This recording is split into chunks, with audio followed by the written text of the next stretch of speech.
one of the last surviving Spitfire pilots to have fought over Malta, described the bombing horrors the nation endured as it commemorated receiving the George Cross for its resilience and heroism yesterday. Former RAF pilot Alan Scott joined the Prince of Wales in Valletta for a national event marking the 75th anniversary of King George VI, awarding the Maltese the Gallantry Honour, a symbol on the country's flag.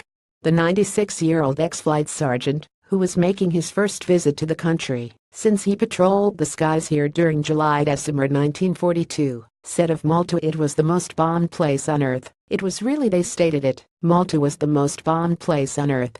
When you come to the Battle of Malta, they had a target the size of the Isle of Wight and they flattened it." The Spitfire pilot, from Wem near Shrewsbury, who gained vital experience flying in the Battle of Britain, said, "We were scrambled every day, and when we came to the October Blitz in 1942 we were scrambled 4 times a day. We just got out to get a bite or something to drink, then you were in the cockpit again." Malta was targeted by Italian bombers from 1940 and later by Nazi warplanes, and by the end of the war it had the unenviable record of suffering the heaviest sustained bombing attack of the conflict, 154 days and nights. Thousands of tons of bombs dropped on airfields, naval bases, homes and offices. From January to July 1942 the bombardment was so intense Malta only had respite for one 24-hour period, when the skies were free of enemy bombers.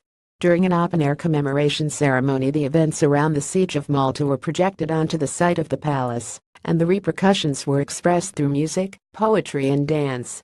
Before the event began, Mr. Scott, who played down his efforts during the Second World War, was mobbed by dignitaries who wanted to shake his hand and thank him for his war service. In a speech, Prince Charles told the guests invited to the ceremony, "These remarkable islands, with which my family holds such a deep and personal connection, suffered truly unimaginable hardship as the brutal ferocity of war engulfed them." By 1942, after almost 2 years of intense aerial bombardment, Malta was on the brink of surrender. Indeed, between March and April that year more bombs were dropped on Malta than were dropped on London during the entirety of the Blitz. And yet, with characteristic determination and strength of spirit, Malta's valiant citizens held firm. The